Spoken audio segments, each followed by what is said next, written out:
한국직업방송 투데이 잡스 3.0 구독과 좋아요 부탁드립니다. 오고 가는 수다 속에 피어나는 인사이트 뉴스는 네모다. 오늘은 뉴스는 경제다로 함께하겠습니다. 최양호 경제평론가 모셨어요. 어서 오십시오. 네, 반갑습니다. 네, 평론가님 최근에 그 경제나 금융 이슈가 이렇게 돌발적으로 여러 가지가 한꺼번에 발생할 그렇죠. 시는 없었던 것 같아요. 뭐 인플레이션, 금리 같은 문제뿐만 아니라 부동산이나 최근에 금융기관의 이제 모럴 해저드나 이런 네. 이슈까지 이런 때가 있었나 싶어요. 아니 근데 경제는요, 경제 위기는 10년 주기설이 있어요. 1980년대 미국의 블랙 먼데이 뭐 87년이죠. 그다음에 97년도에 이제 신흥국 외환 위기, 네. 그다음에 2008년도에 글로벌 위기. 그다가 이제 10년이 지났는데 아무 일 없어요. 코로나19가 막아줬어요. 네. 근데 이제 이게 터진 거다 이렇게 봐서 복합적인 위기가 한 10년 정도로 이제 주기적으로 왔다 그래서 하는데 지금 항상 모든 거가 이제 경제 위기가 올 때 시초가 어떤 경제의 시스템적인 리스크가 이제 뭐 현실화되면서부터 시작되기 때문에 야, 이 초입에 있는 거 아니야? 네. 이제 이런 걱정들을 지금 많이 할 수 있고요. 이렇게 지금 이제 오늘 얘기할 이 새마을금고 이런 게 굉장히 금융계에서는 약한 고리거든요. 그러니까 이런 부분들이 이제 조금씩 뭐 부실로 간다 이러면은 사실 우리가 리스크적인 위험에 대해서 대비하는 그런 마음을 가져야 됩니다. 창밖에 말이죠. 낙엽이 하나 떨어진 걸로 우리가 가을이 온 걸 알아야 돼요. 아유, 그렇기 네. 때문에 준비를 해야 되는 그런 중요한 시점에 있다고 보여집니다. 예. 말씀하신 것처럼 위기가 발생한다는 게 문제가 아니라 네. 이렇게 시스템의 위기라고 하는 건 위기의 초입일까 봐 그거를 좀 염두에 뒀으면 좋겠다라고 이제 지적을 해주셨는데 약한 고리라고 하셨는데요. 새마을금고가 이렇게 이슈가 되고 위기에 빠졌다는 뉴스를 제가 처음 듣는 것 같거든요. 근데 새마을금고 위험에 대한 뉴스들이 계속 나오고 있는데요. 우선 이게요, 참 아이러니한데 네. 정부에서 걱정하지 마라. 그다음에 예금자 보호에 총력을 다하겠다 그러면 더 불안해가지고 그럼 지금 찾으러 가자. 그렇죠. 막 이렇게 되는 거예요. 새마을금고 연체율이 3%에서 최근에 6%까지 올라왔다고 하는데 10%가 넘는 데가 30개가 넘는다는 얘기도 있고요. 이게 뭐 사실 이제 그 다 합쳐서 보니까 이렇고 사실 이제 기업 집단 대출 같은 데는 지금 뭐 10%에서 20%까지 이제 얘기가 나오고 있는데 네. 사실 이제 연체율이든가 이런 걸 보면 경제를 우리 몸하고 비교를 하자면 이게 이제 뭐 돈이 우리 혈류라고 생각을 하면 이 고혈압에 걸린 거예요. 고혈압. 아이고. 모든 만병의 근원이 고혈압 아닙니까? 이제 연체율이 그만큼 이제 위험한데 자 지금 뭐 여러 가지 설명보다 우리가 2018년도 외환위기 때요. 우리나라의 연체율, 시중은행의 연체율이 8%였어요. 아이고, 그땐 진짜 심각했네요. 그러면서 뭐 시중은행 그때 뭐 합병하고 막 굉장히 뭐 난리가 났었잖아요. 네. 거기까지 온 거잖아요. 지금 6.8%, 뭐 심지어는 9%를 살짝 넘었다 그러고 집단 대출의 경우는 지금 10%가 훨씬 높은 부분들이 있어서 그때를 생각하면은 지금 고혈압이 우리가 80에서 120이면 정상이지만 이건 네. 160 가 있는 상황이에요. 그렇게 그렇기 때문에 말씀하시니까. 외환위기 때 지금 연체율을 지금 넘어서고 있는 그래서 우리가 굉장히 지금 걱정이 많이 되는 부분들이고요. 이번에 이제 뭐 남양주 마을금고 같은 경우에는 이제 폐쇄를 하고 이제 합병을 했잖아요. 네. 근데 거기가 그럼 부실이었냐? 그렇지가 않아요. 거기가 총자산이 한 3,200억 되고요. 지난해 같은 데는 단기순이 20억이에요. 굉장히 좋은 우량 금고였어요. 근데 130억 대출이 지금 문제가 돼서 거기가 그러니까 이제 이거를 막으려면 막을 수 있겠지만 빠르게 조치를 하기 위해서 이제 인근 새마을금고하고 이제 합병하게 되는 그런 상황이 있기 때문에 지금 조기에 이제 이런 수습을 하려는 부분들이 있고요. 사실 마을금고의 이런 뱅크런은요 2011년도에도 한 번 있었어요. 있었어요? 네, 그래서 어떤 식으로 해결해야 되는지들은 잘 알고 계시지만 그때하고 지금하고 딱 다른 게 뭐냐면 부동산이에요. 예? 그 부동산 연체율, 부동산 시장이 지금 이렇게 굉장히 지금 뭐 우리가 침체가 돼 있지 않습니까? 그때는 뱅크런이 해도 금방 회복이 될 수 있는 게 이런 부동산에 관해서는 굉장히 좋았거든요. 그런데 지금 부동산 침체, 그다음에 부동산 침체의 원인이 금리가 인상이 됐잖아요. 네. 등등이 2011년도보다는 조금 더 지금 우리가 다루기가 좀 어려운 그런 지경으로 좀 갖고 있습니다. 상황이 생각보다 좀 심각하다는 거를 이제 최양호 평론가님 말씀 듣고 네. 보니까 알겠는데, 그 평균이라고 하는 게 연체율이 6%라고 하는 글씨 뒤에 숨겨져 있는 거 보면 일부 금고 같은 경우는 한 30개는 좀 심각한 거잖아요, 상황이. 그렇죠. 예. 이 뭐 평균 그러니까 평균의 오류가 우리가 넘어가면 안 되는데 네. 하여튼 지금 일부 이런 특히 집단 대출 그러니까 여기가요 한 금고에서 50억 이상을 못하게 돼 있어요. 새마을금고는요? 네. 어. 그래서 그러면 지금 뭐 어디 부동산 하면 50억 갖고 안 되잖아요. 네. 500억 하면은 이제 10개가 같이 들어와요. 아, 새마을금고 여기저기 10군데 여기서 한꺼번에. 이거 같이 하자. 이거 좋은 거야. 그래갖고 10개가 같이 들어와서 가는데 거기가 부실이 딱 터지면 10개가 다 터지는 거죠. 아이고. 그래서 500억이 이제 대출 한도를 했는데 또 타 지역에서는 이게 한도를 넘어서 1000억까지 해준 데도 있고요. 그래서 지금 이 부분들이 있는데 지금 이제 최근 여러분들 2년 전부터 2, 3년 전부터 이제 새로운 회장님이 오셔갖고 굉장히 이런 수익률 관리를 많이 하시기 위해서 대체 투자라든가 이런 것들에 굉장히 지금 열심으로 진심으로 하셔갖고 사실 프로젝트 금융본부라는 것까지 만들어서 수익률을 올리기 위해서 굉장히 많이 노력을 하신 부분인데 뭐 시대가 잘 안 맞았는지 하여튼 이렇게 부동산의 침체가 그다음에 금리의 인상이 이게 이런 직격탄을 날릴지는 지금 몰랐죠. 그래서 굉장히 공격적으로 하셨어요.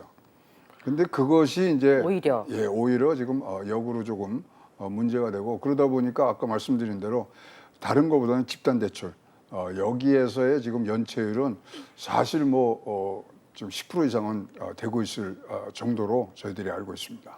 얘기 들어보니까 어떻게 보면 한순간의 선택이 지금의 상황을 가져왔다라고도 볼 수 있을 것 같고. 그렇죠. 예. 평론가님 말씀 들어보면 그 회장님이 어느 분이신지 모르겠지만 어쨌든 잘해보려고 하다가 일이 그럼요. 굉장히 어려워진 상황이 됐네요. 아니 농협하고 예. 수협이 경신분리를 했잖아요. 경제하고 신용분리하면서 4배가 커진 거예요.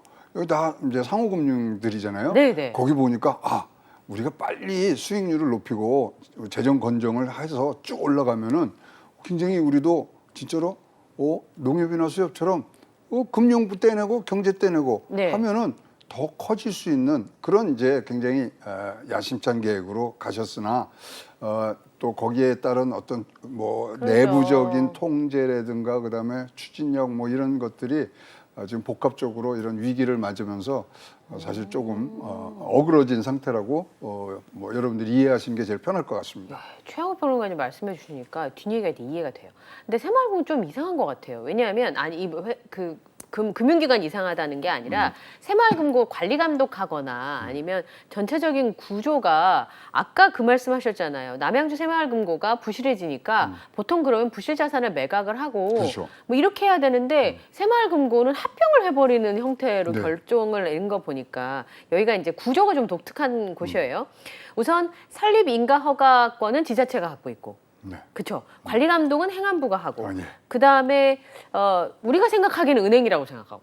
은행이죠. 네. 네, 상호금융이죠. 상호금융. 그럼 왜 이런 형태를 갖게 된 거면 구조 설명을 좀 해주세요. 이게요. 이제 사실은 이제 제1금융권에 접근하기가 굉장히 어려웠던 시절이 1960년대거든요. 네. 개인이 대출받지 못했잖아요. 그러니까 상호금융들이 막 생기는 게 1960년대 경남도에 남해군, 상천군에서 5개가 이런 상호금융이 생겨요. 그러면서 그걸 보니까 당시엔 새마을운동 할 때 아니에요. 네. 야 이거다. 이게 재건 국민운동의 최고다. 이거 늘리자 그래갖고 이게 점점점 커오면서 그러면서 이제 1982년대 법이 생겨요. 네. 그럼 이거 갖고서 사실은요. 지금 금고수가 2262개라 그러는데 10,000개까지도 갔어요. 기업에도 있어요. 삼성에 가면 삼성에 새마을금고가 있어요. 삼성 내부에. 아, 그래요? 그 정도로 이게 굉장히 지역금융 이런 데 지금 굉장히 많은 역할을 해왔거든요. 그럼 이제 최근에 우리가 5개 시중은행 있고 6번째 이제 시중은행으로 전환하려고 하는데 대구은행이잖아요. 네. 거기가 지금 자산이 67조거든요. 근데 새마을금고 총자산은 284조예요. 굉장히 가입자 수는 866만 명이에요. 그러니까 굉장히 크고 잘 되고 하는데 일단은 뭐 여러 가지 원인들이 있겠습니다만 조금 굉장히 어그레시브한 목표. 그다음에 예. 막 진짜로 이거를 추진하려고 그러면 내부 통제가 잘 돼야 되잖아요. 그러니까요. 네, 그런 관리 시스템의 부재. 그리고 이제 사실 이제 전문 인력들이 좀 부족할 수도 있는 그런 부분들입니다. 사실 이게 이제 행안부 소속이란 말이죠. 왜 행안부 소속으로 돼 있어요? 당시에 내무부하고 예, 내무부. 그다음에 아이고, 옛날 내무부하고 얘기다. 재무부하고 예. 이거 누가 갖느냐로 싸운 적이 있어요. 있었을 것 1980. 같아요. 예, 예. 예. 그걸 뭐 치고받고 사는데 아니다. 이거는 새마을운동, 특히 이제 상호금융 이런 쪽으로 해서 이쪽으로 넘겨줬거든요. 예. 그러니까 지금 284조, 지금 대구은행보다 훨씬 큰 이런 지금 상호금융이 생겼는데요. 이거를 관리하는 거는요, 행안부에 지역금융지원과라고 해서 14명이 관리를 해요. 전부 생활금고를 네. 14명이요? 네. 그러면 여러분 잘 아시지만 저 뭐 금융감독원 이런 데 2,000명이 넘거든요. 그러니까 이게 굉장히 역부족일 수 있겠다. 역부족일 수도 있고 근데 이제 농협이나 뭐 수협 같은 경우에는 농림부하고 뭐 해양수산부에서 관리를 하지만 사실 금융감독원의 금융위원회에 그 간섭을 받거든요. 네. 근데 여기는 그거조차도 없는 없어요? 거죠. 예, 없어요. 그래서 중앙회에서 이제 뭐 한국은행 같은 역할을 하고 행안부에 14명이 이제 이거를 감시 감독하는데 이게 됩니까? 아까 아니, 예. 행정안전부 계신 분들이야 전문가시긴 하겠지만 역부족이죠. 14명이에요. 거기 과장님 포함해서 14명. 과장님 포함해서 그럼 그분들이 또 사실 금융 전문가라고 할 수 없을 수도 있잖아요. 할 수 없을 수도 있지만 하여튼 뭐 전문가라고 우리가 인정을 하더라도 14명에서 이게 금고 수가 전국에 1294개거든요. 뭐 혼자서 한 100개쯤 100개쯤. 해결하셔야 되는 거잖아요. 그 새마을고 해외 지점 있는 거 아세요? 몰랐죠. 해외에도 많이 진출했어요. 그럼 문제가 좀 있겠네요. 그러면 대출 네. 심사나 리스크 관리가 다른 금융기관에 비해서 좀 떨어진다라고 하는 지적이 근거가 없는 건 아니네요. 근거가 없는 건 아니죠. 왜냐하면 네. 금융은 사실은 사업권도 내주고 허가제거든요. 그렇죠. 그러니까 촘촘하게 이거를 관리가 해야 되고 아까도 말씀드린 대로 인체 비염은 이거 피를 혈관 같은 데잖아요. 네. 제일 중요한 거 아니에요. 사망의 원인이 심장마비 아닙니까? 혈관에 피가 안 돌아서 네. 그렇다면 이런 부분들이 조금 더 우리가 간과하지 않았냐 뭐 이렇게 보고요. 이제 최근에 그러니까 뭐 예를 들어서 보면은 관리원 토지 신탁이 근래에 1,600억에서 16조로 9,000%가 올라요. 이게 뭐냐면 우리 브릿지론이라 그런 거 있잖아요. 브릿지론요? 예, 그 이제 처음에 이제 이런 부동산 할 때 처음에 돈이 없으니까 네. 처음에 이제 그거를 초기 자금을 대주는 게 이게 9,000%가 늘어요. 그러면 이게 신호가 왔어야 되거든요. 너무 많이 굉장히, 하니까. 많이 지나가고 사실 3월 달에 경고음이 깜빡깜빡 했었어요. 뭔 일이 있었어요? 연체율이 확 올라가니까. 3월 달에? 네, 예. 그때부터 잡았어야 되는데 그러니까 문제는 이거죠. 작년 하반기부터는 이거 이제 은행권이나 이제 증권사에서 많이 이런 대출들을 해주는데 거기는 싹 빠졌거든요. 네. 이제 경기 침체가 온다고 그러고 금리 올라간다고 그러니까 거기서 빠지니까 빈 공간을 여기서 이제 한번 우리가 좀 힘내서 한번 해갖고 아까 말씀드린 수익성 농협이나 네. 수협같이 이제 한번 키워보자 이런 생각들로 이제 가신 것 같아요. 근데 이제 그 뒷단에 이제 오는 이제 부동산 침체라든가 이런 것들이 사실 이제 뭐 운대가 안 맞았다 그러면은 그거는 참 뭐 그냥 뭐 일반 우리가 얘기하는 거고요. 그 정도를 뭐 식견 있게 미래를 안 본 부분들도 크다고 이제 보여지는 겁니다. 예. 맞는 말씀이에요. 그러니까 그냥 보통 저 같은 사람은 운이 안 맞았어, 실수했어라고 얘기할 수 있지만 전문가들이 관리해야 되는 그렇죠. 이런 데서는 그냥 운이 나빴어요라고 얘기하는 건 아유. 굉장히 무책임한 얘기가 될 네. 것 같은데요. 말씀하신 것처럼 오피스텔, 빌라, 전원주택 같은 어떻게 보면 비교적 작은 사업장은 대형은행이나 시중은행들이 그렇죠. 많이 안 들어가 안 있으니까 들어있죠. 그런 부분에 새마을금고에서 특화해서 대출을 그렇죠. 많이 해줬다는 네. 건데 그게 문제의 소지가 충분히 좀 있었을까요? 그렇죠. 이거 500억짜리인데 네. 사실 대기업이 들어가면 연체 안 하잖아요. 그렇죠. 근데 여기는 500억짜리 중소기업들이 이제 이 관리를 하는 부분들이고 시공사나 시행사도 그렇게 탄탄한 부분들이 아니까 연체가 날 수밖에 없죠. 그리고 뭐 1분기만 해도요. 지금 뭐 100여 개의 건설회사들이 부도가 났어요.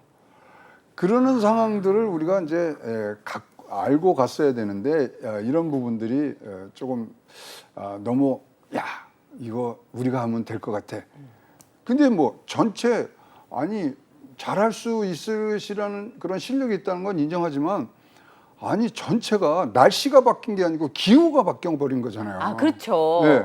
그러니까 거기서 지금 이런 지금 얘기가 우리가 이런 현실들을 보고 그러니까 뭐 A급이나 B급 공사는 못 받고 C급이나 D급 뭐 이런 데를 이제 해야 되고 또 이렇게 하려면 이제 수익률을 올리려고 그러니까 하여튼 자금은 또 돌려야 되거든요. 네.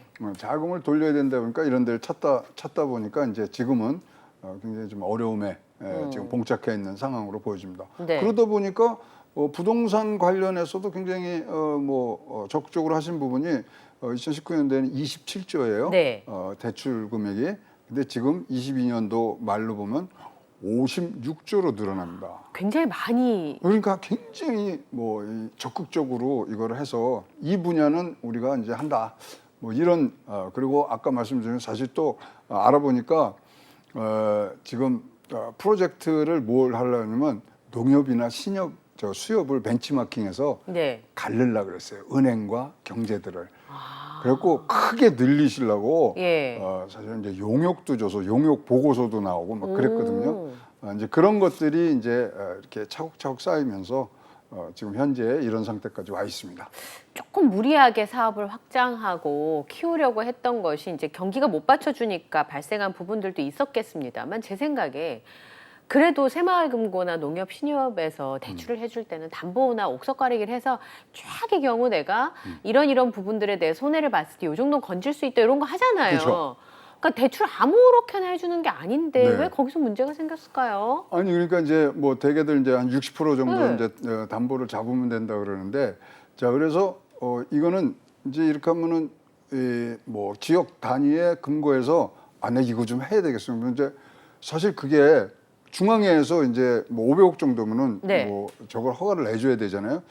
야, 그건 니네 보면은 뭐 대출한도 50억인데 되겠어?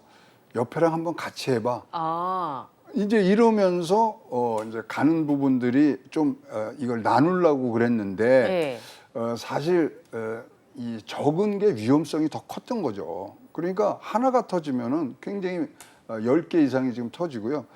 사실 이제 뭐 내규상으로는 500억 이상 해주지 말라 그랬는데 1000억 해준 데도 있어요. 그러니까 그 내규를 어긴 거 내부 네, 통제 감시가 안 통제가 됐던. 없는 거죠. 그러니까 그런 것들이 이제 수면 위로 지금 올라오고 있는 부분들이 네. 사실 이제 폭발하는 부분들이 있습니다. 네. 네. 근데 말씀하신 것처럼 그건 진짜 문제가 좀 있는 것 같아요. 내부 내규상으로 중앙위에서 통제를 하면서 그렇게 해주지 말라고 했는데 혹시 문제가 생길까봐 이제 그렇게 한 건데 보니까 500억 이상 대출을 해주지 말라고 했는데 1000억 이상 네. 해주고 이건 이제 문제가 좀 있고 그럼 내부 통제 감시 시스템에 문제가 있는지 좀 짚어봐야 될 것 같고요. 중요한 거는 사실 예금주들이 제일 불안한 게 문제인 것 같아요. 네. 그래서 이번에 남양주 동부 새마을금고가 아까 통폐합했다는 말씀 전해주셨는데 그것 때문에 예금주들이 몰려들기도 했었는데요. 저는 왜 이거 이렇게 하는지 궁금한데 보통 은행에서 부실을 처리하는 방법이랑 새마을금고는 왜 이 통폐합으로 정리를 하는지 그렇게 되면 이쪽 새마을금고 위험한 게 이쪽 새마을금고까지 전이될 수도 있잖아요. 이제 뭐 맞는 말씀입니다. 여기는 다 개별 독립채산제이기 네. 때문에 다른데 자 여기서 이제 이거는 인수가 아니라 합병이에요. 합병. 그러니까 출자금이라는 게 있습니다. 네. 출자금이 여기랑 해서 사실 이제 내 예금이 위에 통장의 이름만 바뀌는 거예요. 남양주에서 화산 뭐 이렇게 이렇게. 해서 합치면은 조금 더 네. 소위 말하는 이 충당금 같은 것들이 이제 많이 생길 수가 있잖아요. 그래서 이런 방식들로 지금까지 한 만여 개 있는 거를 굉장히 줄여왔던 분이에요. 그래서 사실 구조조정의 달인이라고 하는 얘기도 있고요. 아, 새마을금고요. 네, 새마을금고가 그러면서 이런 것들을 막고 하고 이제 있어요. 근데 전체적으로 이제 예금이 들어오면 20% 이상은 이제 중앙회에서 갖고 가서 이제 네. 관리를 하긴 합니다만은 전체적으로 그래서 지금 이제 만약에 뭐 이번 것처럼 남양주가 이제 뭐 통폐합이 돼버리면은 그럼 나는 어디 가서 뭐 돈을 찾아요? 걱정하지 마시게 합병된데 그대로 넘어갑니다. 걱정하지 마셔야 네. 뭐 하실 필요가 없고요. 그다음에 이거는 뭐 이제 행안부에서 하고 뭐 이러니까 예금자 보호법 그러니까요. 5천만 원 그거 안 되잖아요. 근데요 예금자 보호를 하는 것을 제일 먼저 시작한 게 새마을금고입니다. 그래요? 10년 전부터 했어요. 시중은행 하는 것보다. 그래서 네. 자기네 법에 돼 있습니다. 그리고 거기 법에 보면은 정부와 협의해서 정부가 협조할 수 있다 이렇게 돼 있거든요. 그러니까 도와줄 수가 있어요. 그다음에 다른 금고에 영향이 있냐?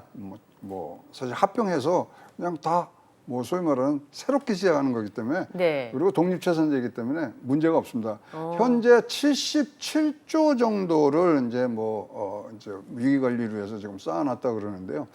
하여튼 뭐 그 부분들은 뭐 우리가 거짓으로 숫자를 나타낼 수는 없는 거기 때문에 일단 이제 전체적으로 이렇게 넘어가는 부분들은 굉장히 이제 잘 막은 것 같고요. 뭐 아시다시피 지금 해지한 사람들이 많잖아요. 네. 다시 재가입하는 사람들이 3천 건이 넘었고요. 일단 한 고비는 넘어간 듯합니다. 네. 그러나 뭐 계속 앵커께서도 지금 지적해 주신 부분이 내부 통제 시스템, 그러니까요. 관리 시스템 이게 없는데요. 사실 이것도 가버넌스를 좀 바꿔야 돼요. 왜냐하면 중앙회 회장이 있잖아요. 네. 중앙회 회장은 마을금고 이사장들이 모여서 간선을 해요. 그럼 이사장님들이 모여서 투표하는 거구나. 네. 그렇죠. 예. 그러면 무슨 일이 일어나는지 아시죠? 고무신이 왔다 갔다 할 수 있고, 뭐 그다음에 된 다음에도 어떤 약간의 선거에 그렇죠. 약간 그런 거. 예. 그런 거와 또 뭐 향후의 뭐 예. 정책. 그래서 마을금고 이사장님은 되게 연임 많이들 하시는데 뭐 이런 등등의 이런 부분들이 지금 바뀌어야 되고요. 그래서 지금 직선제로 바꾸는 것들이 지금 굉장히 논의가 됐고 그것은 거의 이제 확정이 돼 가고 있습니다. 그 다음에 이제 이 뭐 아까도 말씀드린 대로 14분의 지역금융지원과 그분들이 전체 관리를 하고 있거든요. 행안부에서. 좀 그런 그러면 안 돼요. 농협 수협은요. 하나는 농림부, 하나는 해양수산부에서 관리를 해요. 예. 그렇지만 금융감독원과 금융위원회 이 제재와 감독을 받습니다. 그렇죠. 그래서 법 개정을 지금 국회에 7건이 지금 올라가 있어요. 그래서 여기도 받아야 된다. 예. 여기가 굉장히 지금 사실 약한 고리라고 말씀드렸잖아요. 그래서 이런 것들을 방치하면 금융권 전체로 리스크가 시스템 리스크로 지금 바뀌어 버리기 때문에 네.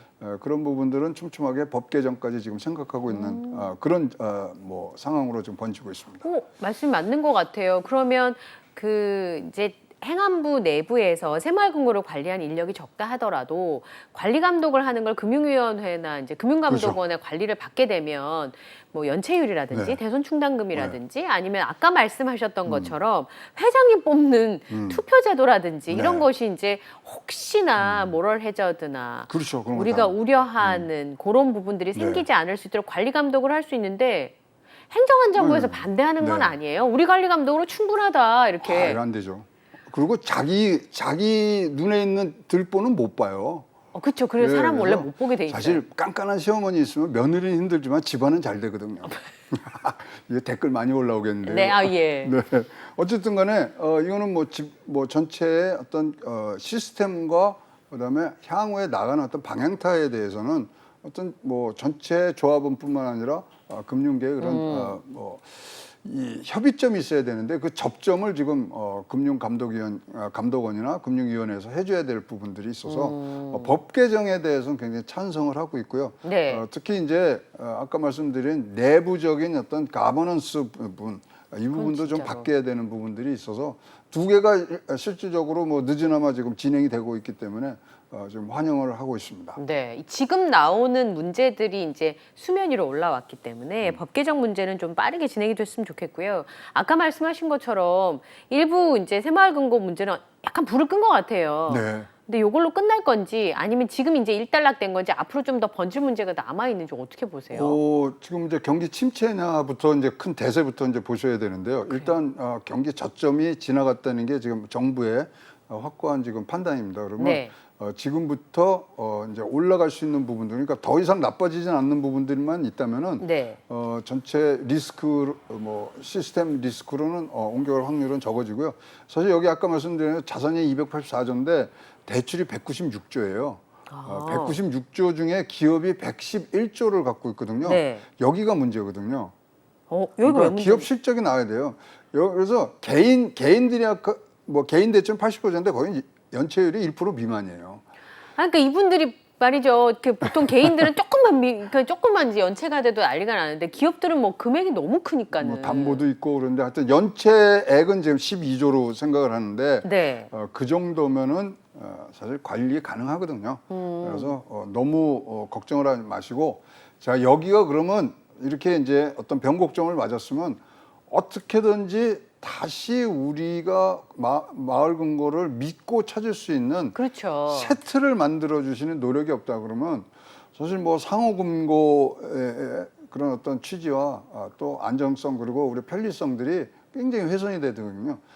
지금 뭐 시중은행이 5개 있지 않습니까? 그래서 6대 시중은까지 지금 온다고 그렇다면은 새로운 금융판이 짜지기도 하고 있거든요. 예. 거기다가 지금 뭐 디지털 세대에 살기 때문에 뭐 진짜 새로운 판이 지금 벌어지고 있는 데서 이렇게 구태의연한 방법으로 가신다 그러면 굉장히 우리의 참 새마을 금고로서의 60년 됐어요. 63년도에 만들었으니까 그런 다정함과 그다음에 우리의 근저성 편리성이 다 뭐 수포로 돌아가는 그런 상황이기 때문에 진짜 이번에는 뭐 절치부심 아주 각오를 단단히 하시고 전체 개선하는 모습을 보여주셔야 될 것 같습니다. 예, 지난번에 뭐 IMF도 지나오고 60년 남았다고 하시니까 IMF도 지나오고 리먼 브러더 사태도 지나왔는데 이번에 팬데믹 지나고 나서 좀 공격적인 사업 경영 방식에 타격이 오면서 그건 예측의 문제가 좀 있었던 것 같거든요. 제가 네. 봤을 때. 왜냐하면 증권사나 다른 은행에서 발을 뺄 그렇죠. 때는 이유가 있어서 그러는 건데 네. 좀 공격적으로 수익성을 높이기 위한 정책들이 좀 적합하지 않지 않았나 생각이 드는데요. 미국의 실리콘밸리 은행 사태도 그런 거잖아요. 그렇죠. 은행 자체가 무슨 부실이 있어서라기보다는 정말 심리예요, 심리. 심리적으로 불안해. 그냥 돈 가져오자 이렇게 되면서 이제 그렇죠. 문제가 생는데 새마을금고는 280조가 넘는다고 말씀은 하셨지만 그래도 만약에 예금하시는 분들이 지금 막 가가지고 다 빼고 이러면 또 문제가 생길 수 있는 거 아니겠습니까? 그럼요. 문제가 생기는데 이제 차이점이 하나 있죠. 실리콘밸리 은행의 문제는 디지털 뱅크런이었어요. 따다다다다닥 치면은 네. 그대로 이전이 되는 거예요. 근데 지금 새마을금고는 가서 해야 돼요. 예. 그래서 이게 굉장히 차이가 나죠. 차이가 나요? 여기가 실리콘밸리 같은 경우는 36시간 내에 54조가 빠져요. 다들 접속해갖고 이거 뺄게요. 그러면 다 옮겨졌거든요. 근데 여러분 사실 이제 옛날에 이제 뭐 1700년대 영국에서도 이런 현상이 있었거든요. 네. 그때는 행정이 어떤 꾀를 했냐면 이제 은행에서 이제 돈을 찾으려고 뱅크런 주셨을 거 아니에요. 네. 동전으로 다 줬어요. 시간 벌라고. 그러면서 세상에. 그러니까 뱅크런이 뭐 이게 뭐 어제 오늘이네요. 굉장히 긴 얘기거든요. 그래서 지금 이럴 땐 시간 버는 게 돼서 그때는 동전으로 다 줬다니까요. 그래 막았다니까요. 그래서 이제 실리콘밸리하고 우리가 한다 그러면 아직까지 디지털화가 100% 안 돼 있던가 디지털 뱅크런이 없었던 부분 그다음에 다시 재계약하시는 분들이 많아지는 부분 한 고비는 지금 넘은 걸로 지금 뭐 우리가 알고서 향후 어떤 식으로 재발 방지 대책과 그리고 어떻게 개혁을 할 거냐를 내놓는 거에 따라서 새마을금고의 미래 성장성에 대한 국민들의 미국은 굉장히 차이가 나리라고 보여집니다. 맞는 말씀인 것 같아요. 네. 그러니까 심리적으로 불안해서 이제 뱅크런 사태가 벌어지는 거니까 보니까 새마을금고 예적금이 전체적으로 다 보호가 된다라고 얘기를 하고요. 네. 안전성도 굉장히 높다고 하는데 새마을금고 연체율이 이렇게 높은데도 예적금이 전액 보호가 돼요? 여기가? 지금 상암중비금으로 알려진 건 77조가 있고요. 예. 그다음에 이제 예금자 보호권은 2조 6천 원 정도가 있는 건데요. 뱅크런 한다 그래도 다 가서 빼지는 않으실 거고. 그렇죠. 그런 것들을 따지고 보면은 뭐 그렇게 특히 이제 빠르게 연체 같은 걸 갚으면 되잖아요. 그럼 네. 12조 정도인데 사실 가장 걱정하는 건 이거예요. 그러면 중앙회에서 사실 뭐 12조 나왔다면 현금은 한 6조 정도 필요하거든요. 예. 그럼 6조를 어딘가 만들어야 되잖아요. 네. 그러면 지금 이 70% 이상이 지금 자산이 사실 증권이나 채권이나 주식으로 갖고 있어요. 중앙회에서 현금으로 쌓아놓을 이유는 없잖아요. 그렇죠. 이제 그 네. 수익을 만들어야 되니까. 그럼 이제 저희 같은 전체를 좀 걱정하는 부분은 그게 그런 채권들이 빡 시장에 나오면 이게 굉장히 금리를 올릴 수 있는 부분들이 있고요. 사실 지난주 오. 주말에 굉장히 채권 시장이 활발했거든요. 예. 채권이 확 불렸는데 네. 저희들 판단으로는 이거는 새마을금고 중앙회에서 나온 그런 채권들이다. 그래서 현금화를 지금 하려는 부분인데 이것이 지금 어떻게 우리한테 올 거냐가 사실은 지금 뭐 저희들이 보고 있는 포인트고요.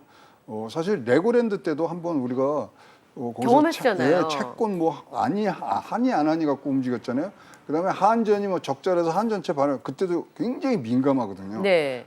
근데 물량이 많이 나왔어요. 그래서 그런 부분들이 앞으로 어떻게 가느냐 그게 사실 더 관건이네요. 시스템 리스크로 갈 수 있는 부분들이 있거든요. 그래서 그런 부분들도 관계 당국에서 잘 모니터링을 하겠습니다만은 이것이 어떤 식으로 돌아올지. 그래서 자 뭐 답을 요약을 하자 그러면 뭐 예금 보호되는 건 문제가 아니다. 아, 그건 걱정할 게 그건 아니다. 아니다. 예. 근데 이게 이제 뭐 12조년에서 증권, 채권, 뭐 사채 시장이 한번 흔들리면 그거는 조금 이제 우리가 문제가 될수 걱정을 있는 거예요. 했다. 그래서 뒷단에 더 큰 부분들이 있어서 빠른 조치 그리고 그래도 알리고 해야 되거든요. 뭐 이렇게 저렇게 간다. 그렇죠. 그리고 투명하게 하셔야 되는데 좀 그런 부분 투명하려 그러면 사실 시어머니가 좀 계셔야 돼요. 아, 곳간에 그렇죠. 네. 뭐 쌀이 몇 가마 있는지를 알아야 되잖아요. 그래서 그런 부분들이 빠르게 개선책으로 나와서 확실히는 위기가 오면은 발빠르게 움직여야 되거든요. 그렇죠. 그래서 반박자라도 빠르게 움직일 수 있는 부분들이 있었으면 좋겠습니다. 새마을금고가 그런 부분에 있어서 그 조금 이렇게 속도라든지 아니면 국민들한테 브리핑한다든지 이런 부분이 좀 부족한 것 같아요. 맞아요. 다른 데는요 분기별로 공시하고 이래야 되잖아요. 네. 여기는 반기예요. 6개월에 한 번씩 하는 6개월에 거예요? 한 번. 어떤 내용들은 연말에 한 번만 하면 돼요. 그러니까 깜깜이죠. 시어머니가 안 계셔서 그런가 보죠? 그렇죠. 시어머니 네. 계셔야 된다니까요. 지난번에 이제 레고랜드 사태의 경우에 채권이 한 2,500억 네. 정도 나왔는데도 한 일주일 굉장히 시끄러웠어요. 시끄러운 정도가 아니죠. 뭐 진짜로 좀 망하는 줄 알았죠. 네. 근데 지금 아까 말씀하신 거 12조 준비하려면 6조 정도는 채권이나 주식을 네, 매각해야 현금화가 될 수도 네. 있는데 그 정도 물량이 혹시라도 만약에 시중에 풀린다는 소문만 돌아도 뭐 큰일 나죠. 지금 상황에서는 굉장히 어려울 것 같아요. 그 지난 주말에 저희들도 깜짝 놀랐어요. 그런데 물량이 어디서 나왔냐 뭐 확인된 건 아니지만 다들 추정하기로. 얘기가 예. 여기서 나오는 거 아니냐고 나올 때가 거기뿐이 없거든요. 예. 현금화를 해야 되는 부분들에서 그런 부분들도 관리를 하고 그렇죠. 그다음에 이제 이러면 금융감독원이라든가 이런 데서 전체적으로 이제 시장을 봐줘야 돼요. 예. 사실 상호금융이라 그래서 이거를 이 관할이 아니라 그래서 내팽개칠 그런 부분들이 아니거든요. 위기는 초기에 잡아야 됩니다. 그러니까 맞아요. 최초의 대응이 최후의 대응이 돼야 되거든요. 예. 그래서 처음에 뭐 조금 할 게 아니라 처음부터 강하게 나가서 관리들을 좀 해주셨으면 합니다. 그러니까 뭐 예금자 보호 한도 넘는 6천만 원 예금 가서 하고 금융수장이 그렇게 하는 걸로 해결되는 문제가 아닌 아니죠. 것 같아요. 뭐 감사하긴 해요. 왜냐면 네. 이런 것들은 심리잖아요. 경제는 심리거든요. 예. 그래서 뭐 하네. 그렇지만 이것이 한번 그런 것들로 효과를 보면요. 그 다음은 더 자극적인 걸 하셔야 돼요. 아, 그러네요, 진짜. 네. 그래야만 먹히거든요. 근데 자극적인 게 뭐가 있어요? 없거든요. 네. 따라서 시스템적으로 빠르게 가는 부분들을 지금 뭐 생각을 좀 해주셔야 될 것 같습니다. 그 이제 이번에 이슈가 좀 일단락이 되고 나면 그건 어떠세요? 물론 지금의 상황을 좀 이렇게 마무리하는 것도 필요하지만 이 문제를 초래한 뭐 책임자도 있을 것이고 징계 문제도 좀 남아 있을 것 같고요. 그 다음에 아까 말씀하신 것처럼 법이 개선이 안 되면 이제 시스템적으로 개선하는 것 자체는 당장은 좀 어렵게 되는 거죠. 그러니까 하나씩 하셔야 돼요. 지금 2017년부터 작년까지 내부 비리, 뭐 횡령 되게 많았잖아요. 85건이에요. 그다음에 예. 뭐 최근에 이제 이거는 뭐 수사 과정에서 나오겠습니다만은 뭐 고위급 인사와 관계가 있는 마을금고 출신이 받은 대출이 조금 위험해지는 부분들도 지금 있고요. 네. 그런 것들이 다 이제 내부 커넥션 문제 아니겠습니까? 그래서 하나씩 한다 그러면 일단 중앙의 어떤 가버넌스 문제부터 해서 지금 차근차근 해내려올 게 너무 많습니다. 지금 제가 알고 있기로는 뭐 한 7개 정도의 관련된 법 개정 사항이 지금 국회에 가 있는데 네. 뭐 바쁘시지만 제가 보기에 바쁘시지 않은 것 같은데 국회에서 좀 빠르게 이런 예. 것들은 딱 대책위원회 만들어서 번지지 않게 해야 돼요. 이거 여기서 한번 번지면요 끌 수가 없어요. 뭐 산불 진화할 때 조금 할 때 우리가 진화할 수 있는 것처럼 조금 덥고 다른 일에 바쁘시지만 이거는 서민들하고 직접 연결되는 부분들이기 때문에 여의도 계신 분들 화이팅입니다. 네, 알겠습니다. 이게 이제 토착 비리와 연계가 되면 그렇죠. 그러면 이제 서민들이나 자영업자분들한테 타격이 크기 때문에 여기 동네 시장만 가도 새마을금고에서 매일 이렇게 이자 받으러 오시는 분들이 있잖아요. 그럼요. 네, 그렇게 생활하시는 분들 타격이 있기 때문에 특별히 좀 주의하셨으면 좋겠습니다. 새마을금고에서요. 사실 우리 어렸을 때 매년 달력이 나오거든요. 그렇죠. 예. 새마을금고 달력 그거 확보하는 게 얼마나 숙제였는지 모르고요. 예. 그 추억들이 있기 때문에 더 애정이 많이 갑니다. 그렇습니다. 오늘 최영호 평론가께서 아주 쉽게 새마을금고 사태에 대한 진단을 좀 내려주셨고요. 오늘 나와주셔서 고맙습니다. 네.